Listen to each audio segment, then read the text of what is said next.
Well, our next installment of the Ruthless Presidential Showcase, fueled by America's oil and natural gas. He's a guy we've known for a long time.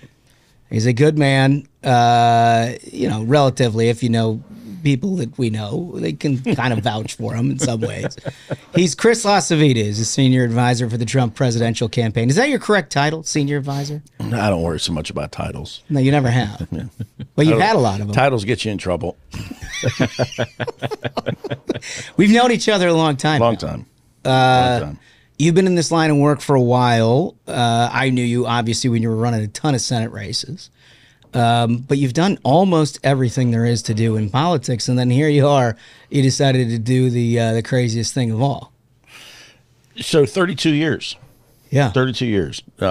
Started with George Allen back in the early 90s. Got out of the Marine Corps, went straight into campaign work. And it's been great. And you're right, Josh. There's not much I haven't done in a campaign. There's not much I haven't seen in a campaign. Not much I haven't not seen happen on a campaign. Right. Things that'll never go into the book. But, you know, because I'll never write one. But, you know, it's been a fun ride. It's you know, well, first of all, I do want to say thanks for having me. I mean, it's you know, John and guys, it's great. Yeah. Great to be here. Big fan. A pleasure. I hope I don't embarrass my kids because they're big fans. Well, I mean, it's too late for that, isn't it? Well, I do it all the time. But in all seriousness, no, I mean, you know, I haven't worked a day in my life. I love what I do. I love the combat of politics, and that's the way I view it. Yeah. And well, and speaking of that, you've offered us two incredible things on the way in. First, this fine bottle of bourbon, which we greatly appreciate. Oh, my pleasure. My pleasure. Second of all, your T-shirt. My T-shirt. I mean, this is something. DonaldTrump.com.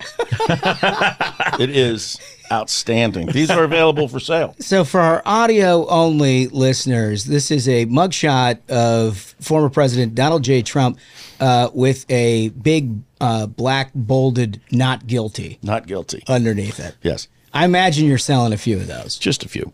Just a few. Fundraising's through the roof. Polling numbers. I mean, what are you going to do? But yes, so over at this campaign, obviously, have never been at the top of a presidential campaign. Right. You know, I mean, it's the highest you can get in our profession, and it's a fun one. Obviously, trying to make history from a lot of different perspectives. One being, you know, a former president running for re-election, essentially, right? Yep. And what's that only been done once? Like Grover Cleveland or something? Yeah. And so that, you know, that's obviously something that interested me. Obviously, the candidate, you know, I've done a lot of work for the president over the years, not within the team. Always, you know, on the outside. Only on the outside. You know, ran the super PAC, of course, with Mr. Ashbrook, Preserve America. We had $100 million, and I mean, they give you $100 million and they say, beat the shit out of Joe Biden. Oh, my God. Are you kidding me? That's just like the best gig in the world. I mean, it was so much fun. You guys did a whale of a job on it. We did. But, you know, it was tough because we couldn't do anything other than just run attack ads. Now, running attack ads, don't get me wrong, that's fun. But we had some good messaging, and especially when the campaign, you know, wasn't on TV for 7 weeks. Mm-hmm. But you know, we stepped in and filled in that hole. But you know, and then in 2016, I did the rules committee. Oh, that's right. I forgot that you did the rules committee for the RNC, and then I also did the floor, ran the floor for him. So, which I assume your credentials in that area are that you are a Marine with Purple Hearts, and like people don't totally want to fuck with you. Well, the Purple Heart just means I got shot, but it was the only time I went left in my life. But let's just put it this way. The sumbitch that got me, I fared a whole lot better than he did. So, but moving on from that, you know, I mean, it gives you a certain mindset, but convention politics, I grew up with that in Virginia. In Virginia, the Republicans for years, we nominate by convention. I mean, actually, this will be the first year where you can't. But, you know, we have congressional district conventions that have 5,000 people show up to. We have the statewide, the two largest political conventions held in the world were both in Virginia. 93, George Allen for governor, 94, Oliver North for Senate. Both had 16, 18,000 voting delegates respectively. So Wild. Completely wild. And so, and of course, you know, it's fun for me because, you know, I grew up in doing Virginia politics and doing conventions and that kind of stuff. And then, you know, I ended up doing all of Cuccinelli's races. And, you know, now Ken is running, you know, the Always Back Down Super PAC for how's Ron that? DeSanctimonious. Wow. Just Wow. shots Boom. I guess we're getting right into it. Shit, I come to play.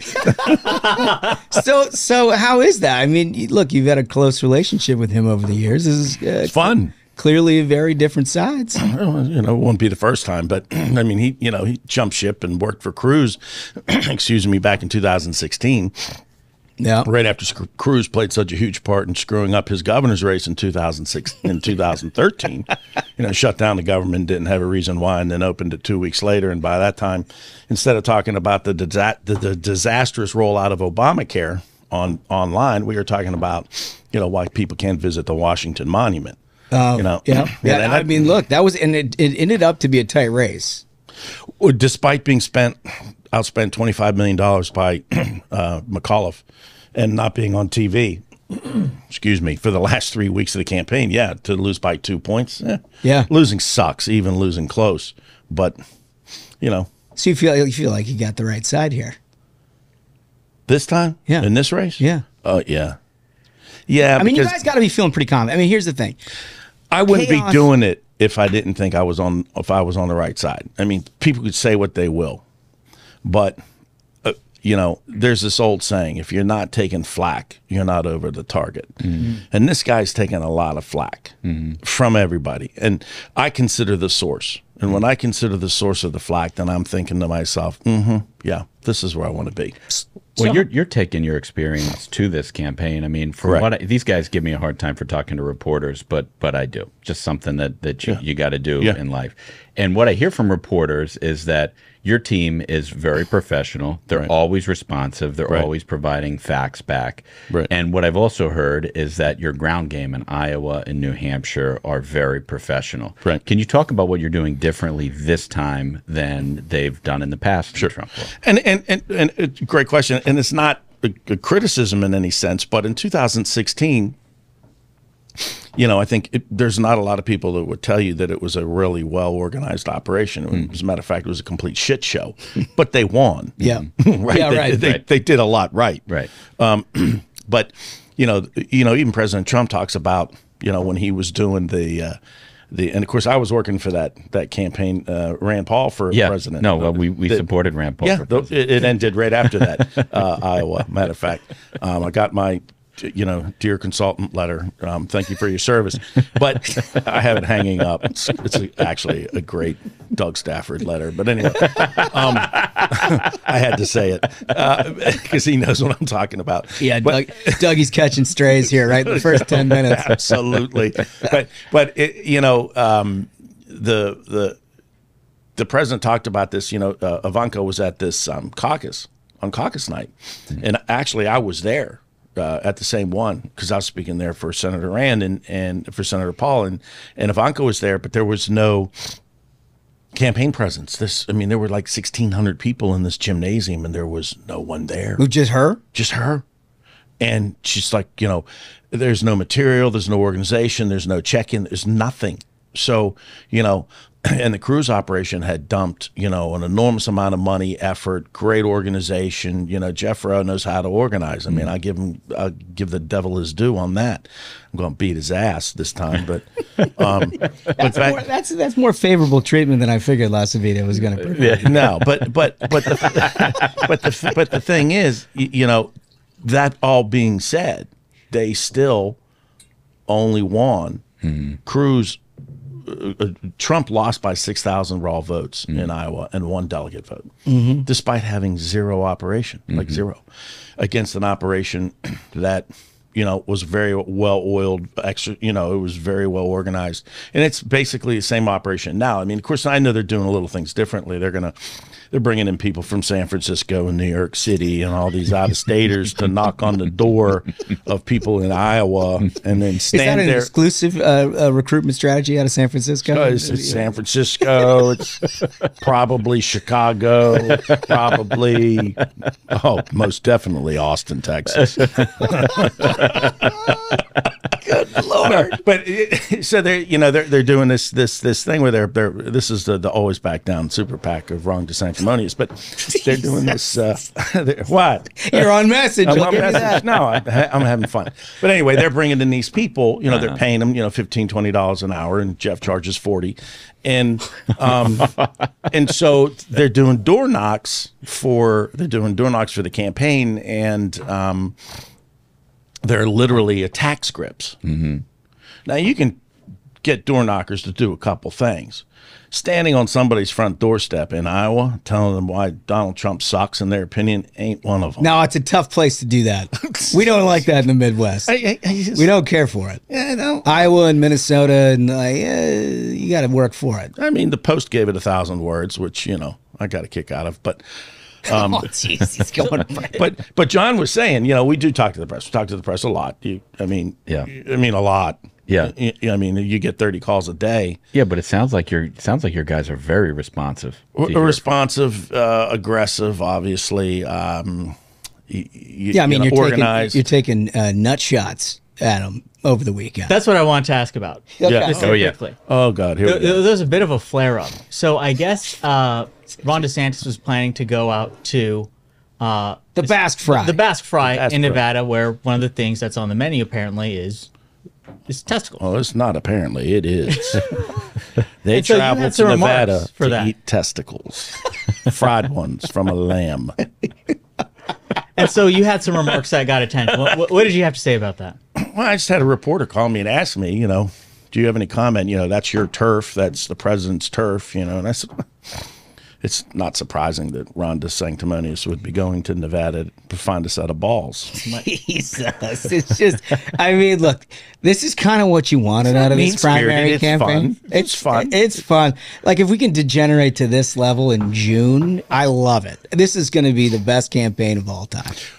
Well, that and, I swing a bat all the time. Yeah, we've come to notice that. It's politics. So let's back up on that. But I do it with a smile. You do it with a smile. You've always done it with a good heart, so to speak. But look, I think most people got to know your name to the extent that they know it for the Swift Boat ads in 2004. Right. Incredible ads. Right. Art. It's absolute art. It should be in a museum. Yeah, you were. I would buy that. For years on Twitter, I would reply to every John Kerry tweet with the Swift Boat ad, and everyone would just lose their mind. Oh, so you're the guy that was doing that? I'm the guy that did that.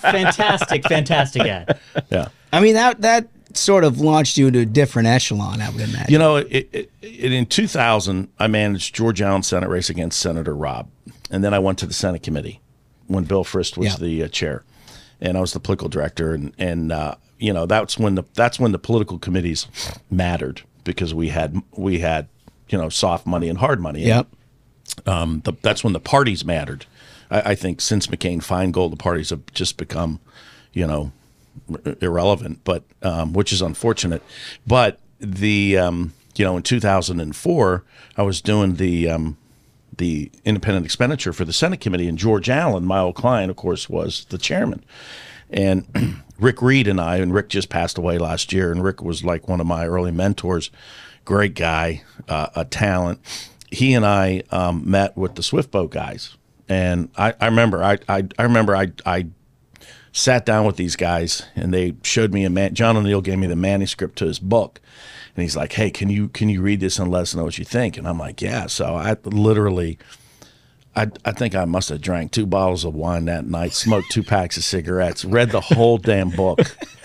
I was jacked on caffeine and good juice and nicotine, and I had notes written and everything. And for all of our younger listeners, that's how you can become a successful operative. Anybody says anything different, they're a damn liar.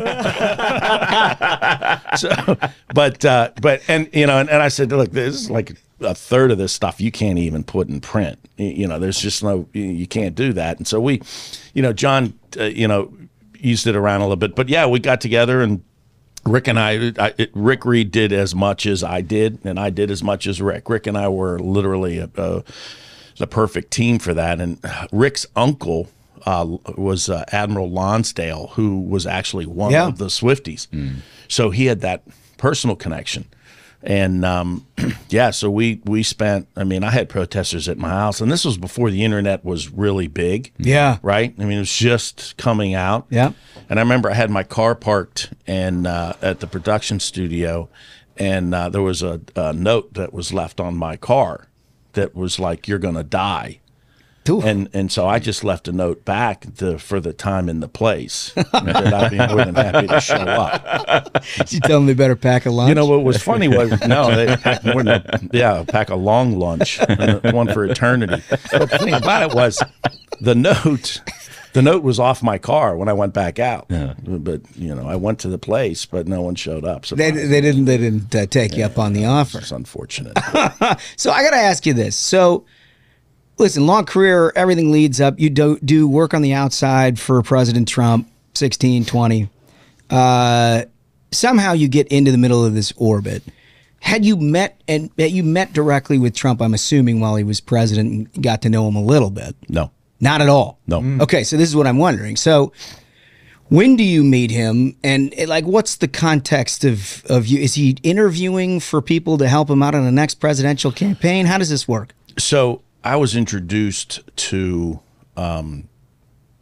Susie Wiles, who, Susie is she's the best, and another and she's been Trump there. consultant. She's well regarded. Solid pro. Yeah, been in the business for a long time. Took some time off to raise her kids, and but I'm the only thing I'm disappointed is I hadn't gotten to know her earlier and worked with her earlier. She's that good, and so she and I are kind of doing this together. We're doing this together, and it's actually working. It works out really well, and because there's a lot of things that I can do, and a lot of things I wouldn't want to do that Susie does, and a lot of things I can't do. It's a really good match. But she knows you at least by reputation and invites you down. She does through a friend of ours, Tony Fabrizio. Oh yeah, okay, sure. And Tony's a long time pollster for the Wall Street Journal, does AARP stuff. He's very well known, very well regarded guy.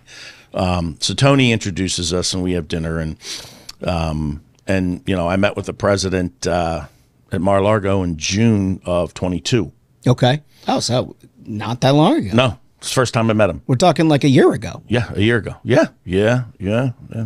Wow. Probably almost a year to the day. Boy, that water passes pretty quickly underneath the bridge, doesn't it? Yeah, it moves. But and it was fun dinner. But and he's DJing while you're having dinner. He's got the iPad out and the music's and the playlist is pretty awesome. It's actually a damn good playlist. I didn't know this. Dude, the playlist is amazing. Yeah. Oh my God. What's the tunes? What are we talking about? You can go from a real range. You can literally go from REM to Phantom of the Opera to real eclectic from Pavarotti. Well, yeah, of course.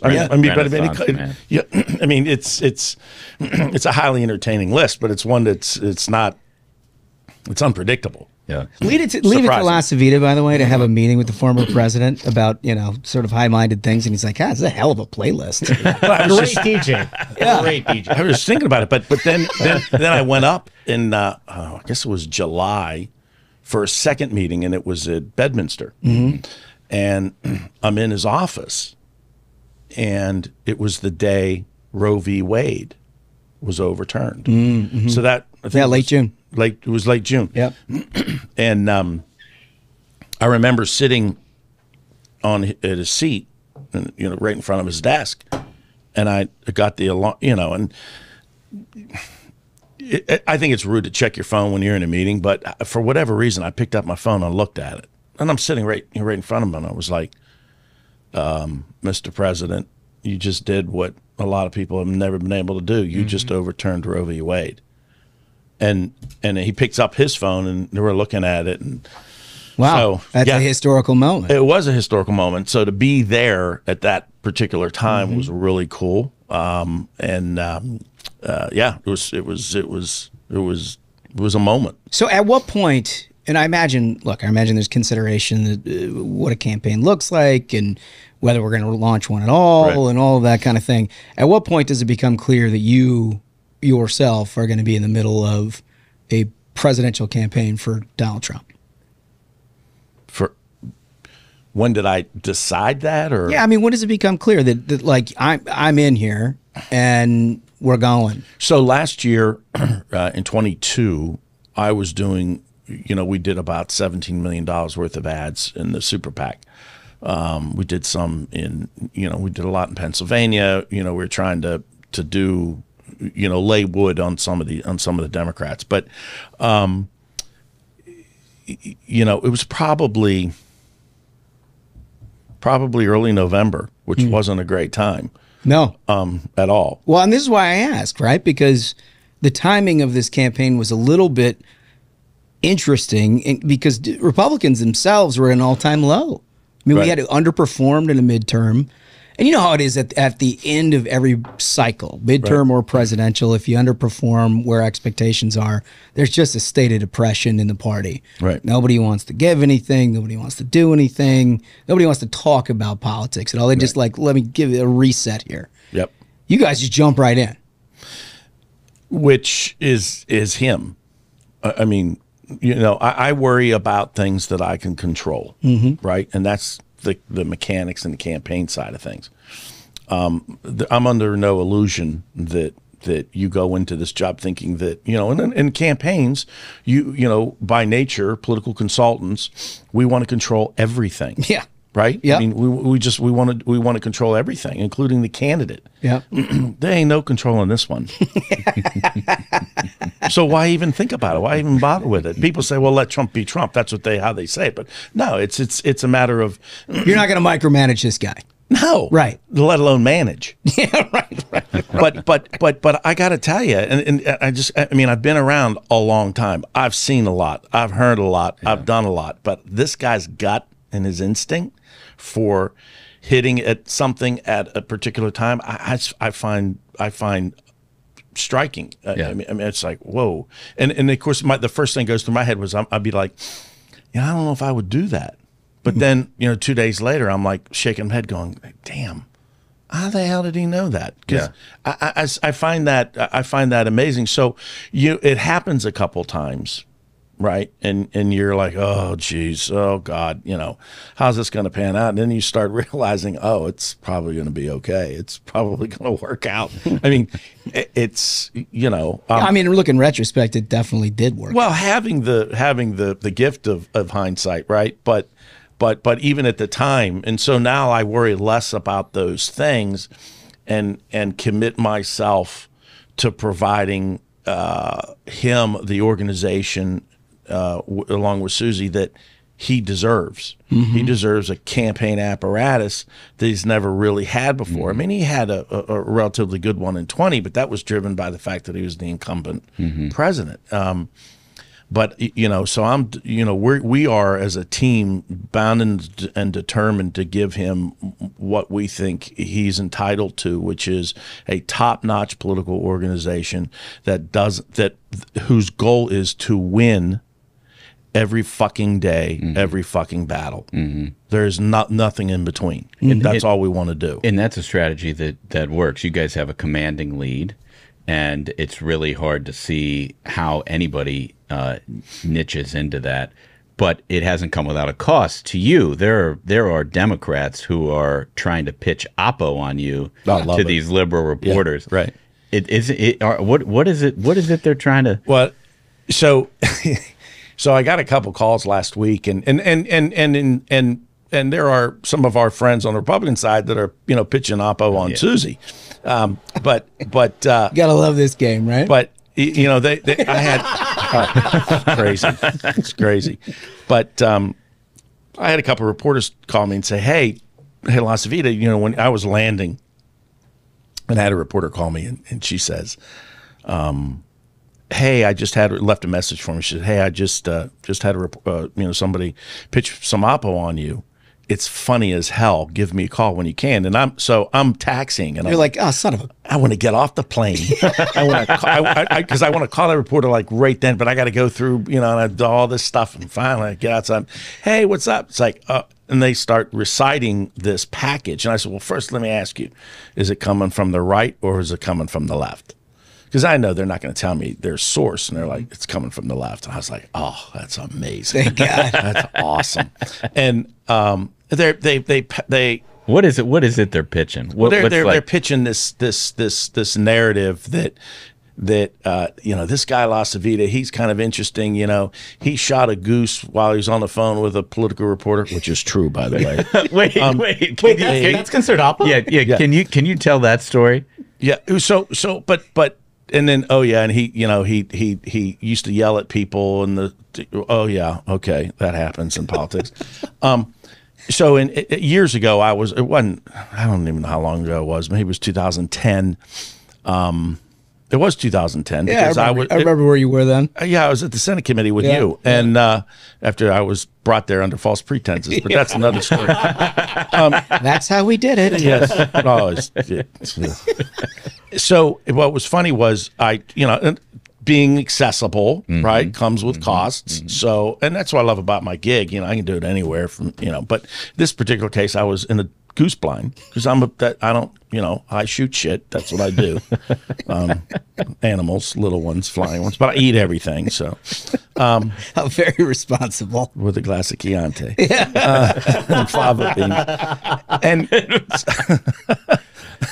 but. And I picked up the phone, and I told this reporter, who will remain nameless. I don't want to embarrass her again. But I said, "Look, I'm hunting, and if the gun goes off, don't be freaking out on me, because that's just what happens. But this is the price of accessibility." And she, "Oh no, blah blah blah." I said, "Look, hold on, put it down."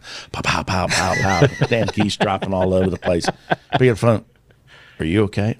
"Oh yeah, I'm fine." They're not. It's like, that's exceptional multitasking. It was exceptional multitasking. Thank you. And this is what the president saw in him. He read the article. Well, I can tell you this: I carry my own geese out, unlike John Kerry. Remember when he walked out of that field? He had the guide carrying the goose for him. Unreal. What a wuss! I mean, come on. So yeah, Ted Strickland. Oh God. Yeah. The Go lobbyist. ahead. Sorry. Yeah. No, but right. The lobbyist. Yeah, the Washington D.C. lobbyist. But so anyway, they're writing like this is something like odd about this guy because he would do this. It's some damn millennial kid or something. Probably doesn't understand it. But anyway, they're pitching that kind of crap. I mean, it's ridiculous. But I had another reporter say, "But you would freely admit that." And I'm like, "Oh yeah." I'm wondering why you are pitching that. Like, that's the story you want out there. It feels like something you'd put Ashbrook on. Yeah. Right. Hey, can you get that out there? I mean, so hold on, let's get back to the presidential for a minute. Do you how do you view the world in the presidential context where you've got a very well-defined candidate? I mean, he's a former president. Everyone knows who he is. Everyone knew who he was before he was president. Right. Ubiquitous name ID across the world, and hard opinions. Yep. And at this point, you look at any given poll, and you've got a fave on fave issue that's, look, you're doing this a long time. Mid-30s for a former incumbent president feels like a tough hill to climb in the context of a general election. Right. Is that something that how do you overcome all of that? Well, so I go back to, first of all, those are the campaigns I specialize in, right? Yeah, you did. You did Ron Johnson, for context, last cycle. Last cycle. Very similar numbers in that regard in Wisconsin. Right. He was reelected. Managed not to get fired. And that was actually some of your greatest work. Actually, I think the senator did fire me election night, but that was by request. So we kept the karma going. Great guy, by the way. Very difficult, right? Yeah. I mean, you talk about a hard dude that would prepare you for this kind of thing that I'm doing now. Right. Ron prepared me. Tough guy. Extraordinarily passionate. He actually wrote a bunch of radio ads, and he wrote a lot of TV ads, but he wrote a bunch of radio ads. Were they like 7.5 minutes long? Because that's usually what candidates do. Yeah, but no, I swear, honest to God, the guys with the Senate committee will tell you, he would be writing them at 73 words. But the radio, he would come in at 140, maybe 150, which is about right. But all we did was, find the talent to do the ads, and it won best at the Pollies this year. They won best radio campaign. Did you have the heart to give him the trophy? We gave him the trophy with his freaking name on it. I mean, who were his ads? It's well done. No, I mean, it was great. It was, and I couldn't wait to call him and tell him. I'm like, your radio ads. But Ron was in the position where he was, running for his third term after saying he wouldn't, right? Yeah. Fave, unfave, he was always upside down, right? His unfave was higher than his fave. And the easiest way to equalize that was just to take Mandela Barnes and make him equally unlikable. And what happened was, the more you do that, you start seeing a rise in your own numbers. And it wasn't a strategy that was necessarily met the approval of the candidate, but it was a strategy that ended up working. And I think in the case of President Trump, who is universally known, there's not, in the Republican primary context, what are they going to say about him that hasn't already been said? That's true. What are they going to say? Yeah, you don't. Yeah, right. On one hand, your general election number is not where you want. On the other hand, it's certainly not going down. Well, it's not going down, but at the same time, I'm seeing numbers. I see numbers every day, right, as I know you guys do, that have Trump either up 6, up 4, up 3, down 2, down 1, tied. The latest I saw was he's up on Biden. Correct. That is 100% correct. So I'll take that any day of the week, because then the question becomes, okay, well then, you're running against an incumbent president. The incumbent president's numbers are horrific. They're worse than the President Trump's ever were when he was in office. And so, you make it more about, where are you now? I think people have a genuine concern. I mean, people can say a lot of things about Donald Trump, but I know this: there wasn't any war that was started in those 4 years that he was president, because none of these people were crazy enough to test him. The Chinese weren't fucking around. The Russians weren't fucking around. I mean, to put it bluntly, and I think that matters. I think the focus on the economy matters. I think that I'm very bullish in a general election campaign and our ability and his ability to put together a message that people will find compelling. I mean, again, we haven't even really launched that aspect yet. But no, I mean, but the data shows that the race is winnable. Look, DeSantis's entire strategy, and I hate to continue to bring him up, but people want to, he's the one the press wants to make the opponent, so I'll play the game. But the fact is that their entire the part of their strategy was focused on, we're more electable. Well, but every piece of data that's been coming out in the last month has shown that that's not to be the fact, not to be true. So, it's a matter of keep and that's the other thing you'll see us focused on, which is we're not taking. We're running as if we're 10 points behind. I mean, I know that's an old political line. Yeah, but it's a winner's attitude. It has to be, and that mentality has to be pervasive in every aspect of the campaign, down from the field guys all the way to the top. And and I tell guys on the conference calls, and they'll tell you, they'll say, "Well, never back down." I'm like, "Well, stop. What did you just say?" It's not fucking never back down. It's always back down. Do not use their terminology.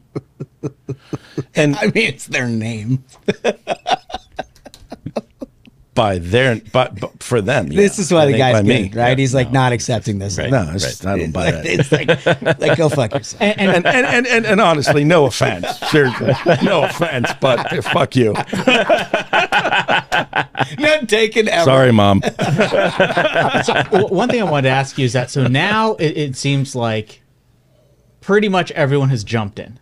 You know, there was this period that you mentioned how we may get a couple more. How Trump got in early, and he had the field to himself to basically just like take a bet to everyone who was considering running, beat the hell out of them before they even announced. But now everyone is in.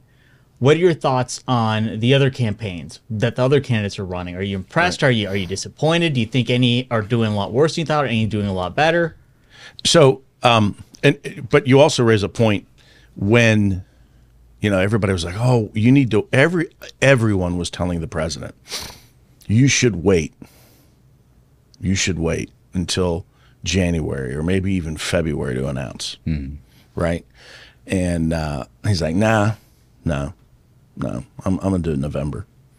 And it actually, and November was a rough month, but and December was rough. Just the sheer volume of incoming.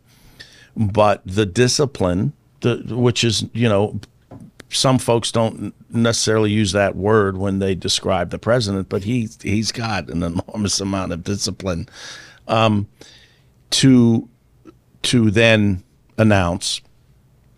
And, you know, we do a couple events and we go out and we do a few things, and people are always, "Oh, where about the rallies? Why don't you want to do rallies?" You know, first of all, rallies are $500,000 a pop, right? And you're talking about raising, what is it, $3,800 a person now? Yeah. I mean, you know, it's a lot of money. But, you know, then, and of course, Nikki gets in. And I have the Governor Haley, and I have an enormous amount of respect for her, and you know, she's got a great operation. I mean, John Lerner's a smart dude. Betsy is fantastic. I love her. Yep, she's a great operative. But you know, they're looking for money. You're right. It's tough. She doesn't have that personal money, so it's kind of hard for her, I think.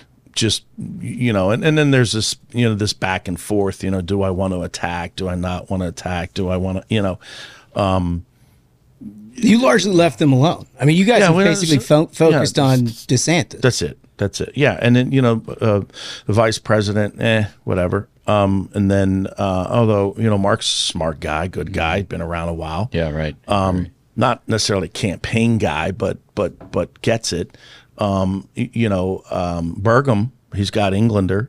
Chip's smart, damn operative, good guy. Yep. I've known him forever. That launch event was beautiful. I tell everyone, that launch event, like the advanced team that they have there is top notch. It looked fantastic. Burgum's launch. Really? Yeah. LaCivita missed it. I saw the video. I saw the video, which was really, really, you know, nice. I mean, I think I fell asleep at 38 seconds. I mean, there's but so many, you know, goddamn horizons I can stare at. You know what I'm saying? But he's got a cool story, and Chip's actually good operative. Christie, I mean, I've been there, done that. You know, next. Have you discussed? I mean, is it in this field, outside of this field? Have you discussed a running mate of any kind? Or is this just like wide open? No. And anyone who said, and there's been, you know, people talk, oh yeah, bullshit. No. There's been no speculation because there's there's lots of speculation. Even within the camp, like a lot of folks have mentioned Carrie Lake. That Carrie Lake be the VP. And have you heard anything on that? Is there any? Oh no, I mean I hear it. I hear it all the day. Yeah, I hear it all every day. It's not something that is a conversation that we have. And also the remaining campaign. So Tim Scott, great guy. Great. I mean. Plus, my old firm is doing his campaign, the little shits. But, you know, he does. He's got a great operation, and he's got a really inspiring message, and it's nice, and Wonderful. And Vivek, is that a separate by the way, campaign or is that a coworker? By the way, I was involved. Well, I got to get back to this. I did, I ran a super PAC that did Tim Scott's first state House race that got him elected. Oh, did you really? Yeah. Did you really? Howie Rich was funding this operation down in, he's a big libertarian donor, and funded this operation down in South Carolina, and we were primarying the hell out of Republicans that didn't support school choice. And this was a particular open seat, and Tim was a big school choice supporter. And so we, Howie had spent all this money, and I was like his instrument, right? And that was fun. But Vivek, I mean, great guy. Just a hell of a speech. Love him. Puts in good work in the office, shows up on time, buys the merch. No. Poor Alex Bruskowitz is looking over his shoulder like, wait a minute, is this guy going to take my job? But no, I mean, I listened to the, that he is the true anti-Trump candidate. I heard you guys talking about that. Yeah, I was like, it's Duncan's theory. It's not a bad one. It's fascinating. Yeah, it's not a bad one. Fascinating. It assumes that you're going to not be there. Correct, which is a really bad assumption. It's a tough assumption. The Constitution says you have to be, 34, 35, and a naturalized citizen, born in the United States. Other than that, it doesn't matter. Now, I mean, that's what the Constitution says. But I think that, in terms of everything that's going on right now, I think we're going to have to deal with more bullshit.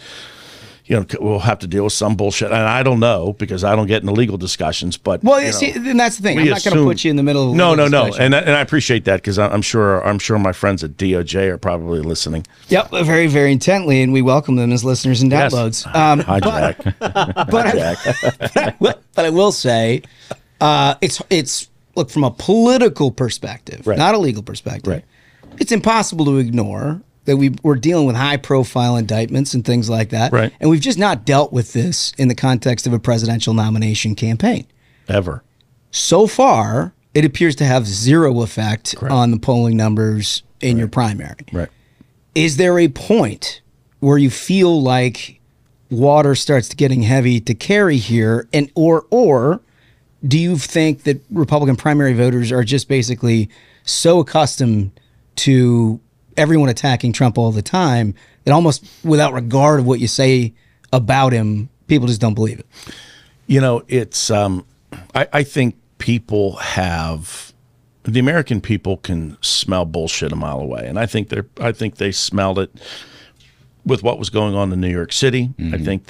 I think they see this two-tier justice system that we're currently dealing with as it relates to President Trump and Hunter and Joe, and they announced the indictment basically the same day that the $5 million bribe starts making its way around town. And I mean, there are no such things as coincidences in politics, and I think people that live in the bubble being inside the Beltway in Washington, we don't. And of course, I don't live here, by the way. I live 2 hours south. But by the way, if you want my address, just be careful because I don't think anybody's going on your land. No, they're not. But my point being that I just see my wife going, oh God, here we go. But meanwhile, he's got Ruby Ridge out front. But I think they know, and whatever comes next, I have no idea what's going to come next. But it gets to the point that people are like, why does everybody want this guy? Mm-hmm. I mean, what the hell is? I mean, what is? First of all, it's never happened before. Mm-hmm. I mean, and we lecture the world about elections, and we lecture the world about all these things, and you have your primary opponent for the presidency of the United States being under investigation by your DOJ, I mean, that's just it's not the way things have ever been done here. Mm-hmm. Especially given in a previous campaign, essentially Biden's campaign and the press colluded to make sure that accurate information without a doubt wasn't allowed out. Been proven. I mean, Russia. I mean, come on. the laptop and everything else. Well, but even the Russia stuff that was literally manufactured by Hillary Clinton. Yeah. If there's anybody that we should be gunning for, it should be her. But whatever. So let me ask you this, because I think this is where a lot of people who really like President Trump and like what he did over the course of 4 years have a little trepidation about this particular campaign, because you've got indictments, you've got just a really sort of negative information flow all the time. Right. I know, because I've been around the guy a lot, that he really does care about the future of the country. Right. And he does think about that kind of thing. And I'm certain he's alarmed about the direction President Biden has taken everything. So I'm also sure that he knows that losing this presidential campaign beyond himself is catastrophic for this country. Do you think that there's ever a scenario where he looks at everything that's come at him and is just like, we got to win here no matter what? And if you were to lose, I don't know, Iowa or New Hampshire, which listen, you're not going to entertain that, and I don't want you to. But if you were to, is this a guy that ultimately can get behind a Republican nominee that's not him? I don't. One of the things that I don't do in politics is shop in hypotheticals. And in this particular case, well, first of all, we're not going to lose Iowa. Just not going to happen. I mean, we're just not. And we're not going to lose New Hampshire. The data is where it needs to be. The message is where it needs to be. The candidate is where it needs to be. And everything else is falling in line. I understand why you don't entertain it. I guess what I'm getting at is what some people who've been in the movement, as you have from day one, they're concerned about how this team has got to all be on the field one way or another. And I think those people are very committed to President Trump if he is the nominee. Yeah. They're worried a little bit about if he's not. Right. Well, first of all, we're not going to disappoint anybody because we're going to be the nominee. So I'll just say that. But I think that where things are, where the trajectory is now in the general election, even like I said, as we talked about earlier in the general election, I like where things are shaping up. I like the contrasts that are shaping up. The primary is one of these things that we have to go through, but there's going to be a point in time. That's really a question, quite frankly, Josh, that we should think about asking everybody else who's running for the fucking Republican nomination. Yeah. If they are truly concerned about the country, okay, when is enough? And so, but we'll continue playing that aspect and doing what we have to do. And like I said, we're not going to take anything for granted, but there'll be a point in time that I think that's more of a question that will be focused on somebody like a Ron DeSanctimonious than a Donald Trump. So fair answer. Go ahead, Smug. I got one more before we get into our final. Specifically on that subject is, now that he is in the race, and now that you've seen how he is as a presidential candidate. Who, he? DeSantis. Oh. What would you say you've been most impressed with and most disappointed with his performance? Most impressed with Just set this his ability to sweat profusely. I knew that was. I and knew something soak like a that. T-shirt. I mean, this guy would win a wet T-shirt contest just showing up. Right? That was amazing. Now, I did not have wet T-shirt on the bingo card here. well, but I'm sorry, but I mean, it was all over the place last week. It's a family program. Well, okay, but just saying. I saw it on TV. It was okay. It made past the censors. So the other part was, what was I most disappointed in? Most disappointed. What do you think is his weakness? What's been really bad? What's been going? He's really only that he used 3 fingers to eat pudding. No, I mean, it's the most disappointing. I mean, it manifests itself every single day on TV. I'm trying to be serious and funny at the same time, which is not always. No, I know it's right. It's a trick. Yeah, it is. But It's I don't honestly. I don't spend a lot of time. You know, like I said, I worry about what I can control, and everybody else's strategy in this campaign for president, the nomination, is based on something they don't control.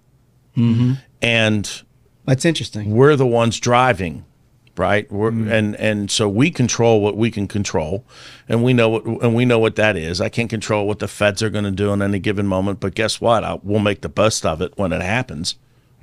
Right, which I think we have in the last couple of times, but everybody else is sitting around hoping for something, which means they've ceded control. And I'm not. We're not ceding that any ounce of that to anything. So, Yeah. Well, look, good answer. Good answer. We have 3 big ones that we give everybody. oh boy, Okay. These are serious. This could get you in trouble in a lot of different places. I'm gonna have another shot. Yeah, no, please, fill your "Make America Great Again" mug. It was nice for Smug to put that on loan today, by the way. All right, so if you can plan your last meal on Earth, Oh, I've thought about this. what would it be? You know, you probably don't. I'm a bit of a foodie. Yeah, no, you're a big Right. foodie. I'm a big foodie. So it would be a 90-day dry-aged porterhouse with a big slab of foie gras, just right up. You know what that is? Oh, yeah. That's liver that's force-fed and then ripped out of a duck right before it dies, and it's so good. It's the most delicious. It's just amazing. Incredible. Damn Schwarzenegger, he eliminated it as governor, and they made it in California. Anyway, that's another story. But that's the main course, right? There's no vegetable or any of that. No, shit. no. This is your last meal. But as an appetizer, it would be like big time bone marrow.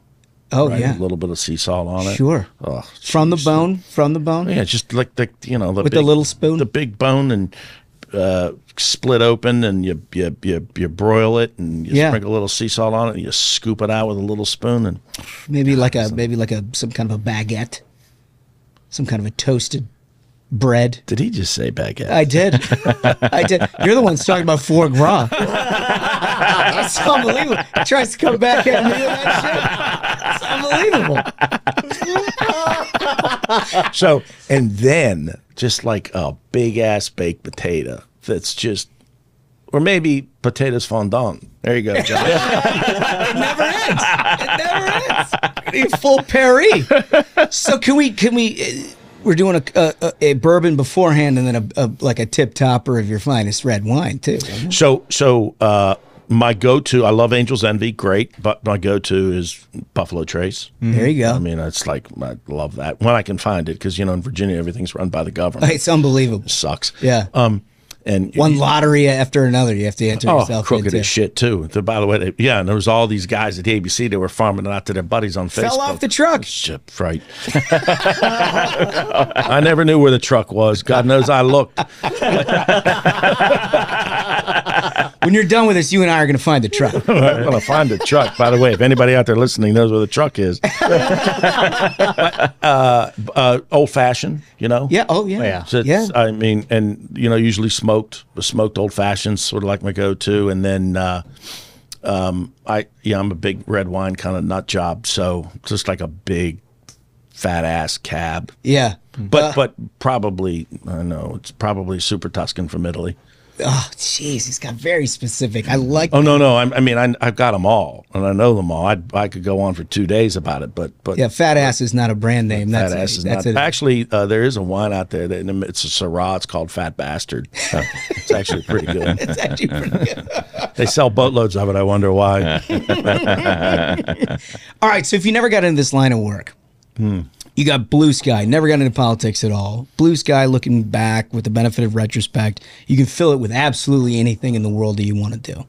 What would it be? I probably would have stayed in the Marine Corps. Is that right? Yeah, probably, because that was my goal was just I was going to make the military career, make the Marine Corps career. Yeah. That was my focus. It was either that or possibly, the agency. Mm-hmm. I was geared toward that. My major was international affairs. I was very much focused on that kind of stuff. I loved that. And this was all before, you know, then you go to war and you're like, and then you get shot and you're like, yeah, maybe this ain't going to be the greatest thing.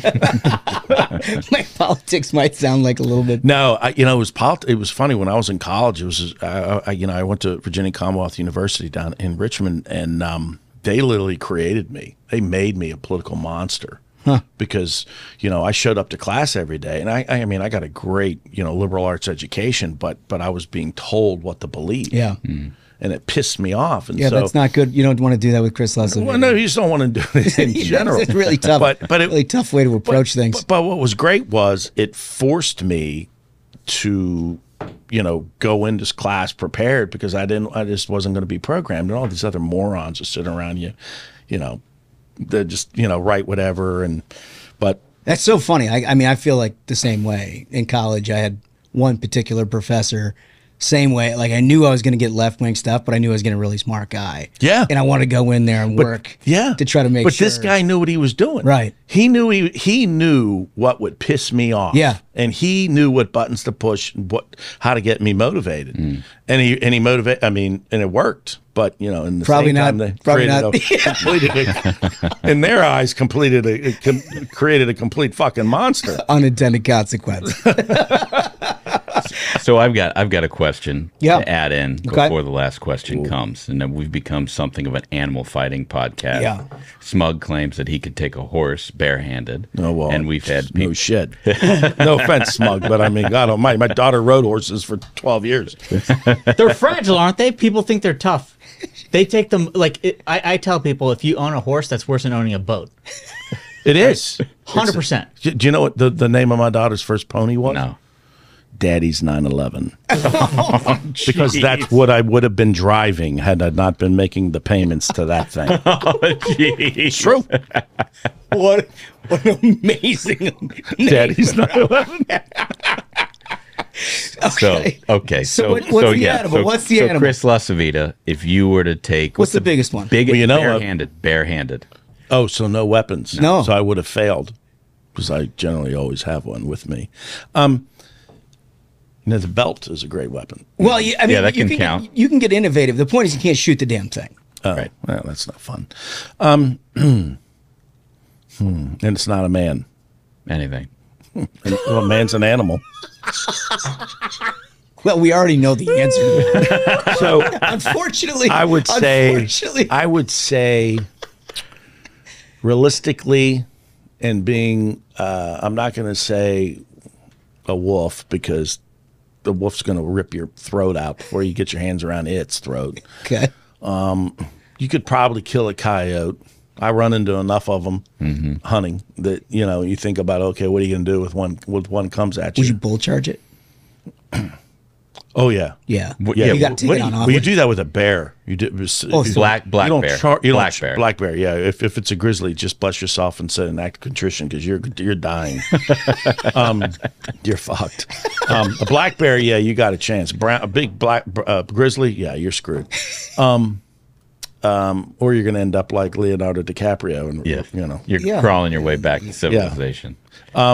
Oh, geez, you know, I hadn't really thought about what animal. I mean, and I hunt all over the place. I feel like a black bear is something you could. You could kill a black. You could look. Here's what I'll say: it's a black bear, because damn it, if Davy Crockett could do it, my God, I can. Took me a while, but I got there. You got there. All right. Just grin him down. Charge at him. It sounds like. All right. So, final question. Yep. Our view is that most successful people are motivated by one of two things: the thrill of victory or the agony of defeat. Obviously, nobody likes losing or hates winning. It's what motivates you to keep going, right? What makes you work that much harder? You learn more in politics. You learn more from your losses than you do your wins. And you have to take stock in the lessons that you learn. Don't ever, you have to be very, like Ron Johnson's win in Wisconsin. Great win. But there was a lot of things we could have done differently. And I don't, but it's clearly, to answer the question, it's winning. I mean, I'm in this business to win, not to lose. Because there's no, when my kids played. Yeah, but you strike me as a big agony defeat guy. No. I strike you as an agony defeat guy? Well, yeah, because I'm not a masochist. No, I know, but you're like, look, if you win, you're kind of like on to the next. As long as I've known you, you've been on to the next. Yes. If you lose, you're thinking about that one guy who did the one thing, and it's the reason you sit up a little later, you read a little bit more into the deck. Well, I do that, but the one thing I do if I lose, and I've lost my fair share over the years, I look at it. It's something that I did wrong. Here's a loss. Pat McCrory, 2016. Oh my God, that sucked. Yep, that stung bad. He was ahead of his time too. Yeah, he fought the culture war before. Trust me, I know. Yeah, I know, and stuck to it. And I'm from North Carolina. I was mad as hell about that. And so was I. And he was right. He was right. 100% right. But it was never his comfort zone because he wasn't known for that. He's not a culture warrior. He was a mayor forever, right? So that was a tough loss. I mean, George Allen losing in 2006 was against my childhood idol, Jim Webb. Jarhead of jarheads, was lose by 7,000 votes, which was one vote per precinct. The old Macaca campaign. Oh God Almighty, and I mean that so you learn from those, and there was this point where I was some of my losses were so close. Cuccinelli was 2 points. Bob Stefanowski in Connecticut in 2018 against this is a guy who had never run for anything, let alone voted. Yeah, and wins the nomination we petitioned to get on the ballot, which had never been done before in the state's history. And serious dude, former CEO of CFO of UBS. I mean, this is a serious guy. Lose by 2 points. I mean, I was these. I'm like, what am I doing? What am I doing wrong that I'm losing these close races? And I'm getting, these races to where they need to be to win, but there's just not that enough. So there is that agony of defeat, that, and I literally think that experience then rolling into Wisconsin, knowing how important that race was, and knowing that there's just not one stone that you can, and Ron was like, from the beginning, like, we've got to make sure these sons of bitches don't steal it. Yeah. We got to make sure they don't steal it. And so we started suing in June. Everybody and their mother. We stopped drop boxes. We stopped the Zuckerbuck. I mean, all this stuff that everybody was trying to get done in 20 but never accomplished. We did it very early in Wisconsin. It was mostly because I'm on the phone screaming at the lawyers, and I just said, "Look, guys, you either listen to me or I'm putting the senator on the phone with you." And for once, there was somebody meaner and nastier than me, and that was him, because he was like, "Look, and because he was very passionate about it, and he knew that." And he, people would laugh and roll their eyes, but no. The smart thing is to make sure you do it before election day, then be mad about it after. Yeah, exactly. Yeah. Exactly. So, I think because we paid so much more attention to all those different aspects and all those different details, and and I know Rick Scott got a lot of shit for the committee the way. Did he? But weird. Who told him? I'm just saying. I read somewhere that he caught a lot of shit. But at least in Wisconsin, I don't know who thought about that. It worked. It worked, but at least in Wisconsin it worked. But good. At least we had 1 out of 50. I ain't getting in the middle of that one, although I may have just but unintentionally. But Ron was just very much focused on that. So I guess. No, the agony. The complicated mind of Chris LaCivita. I mean, it's just I can't give you an answer. Listen. He's one of the most talented operatives in the business. Man. I have known him for years. He's a good man. There is nobody that you want fighting on your side more than Chris LaCivita. He won't give up until the very end. Thanks for joining us. Guys, you think the big man? You think the big man would join us here at some point? I think so. because he does this. Yeah. I mean, he did a couple, he did Full Send podcasts. I know it. I watched it. It was hilarious. It was hilarious. It was hilarious. It really was good. Well, I think we could have a good Well, time. you'd have to prepare to have your balls busted horrifically. So Listen, if I've you been could in a take lot of that- meetings. Yeah. I've been in a lot of meetings. There was plenty of ball busting. I'm well acquainted. No, listen, Chris, thank you for joining us. Josh, Appreciate thanks, your time. John. Guys. Yeah. Appreciate it. Been Good awesome. luck.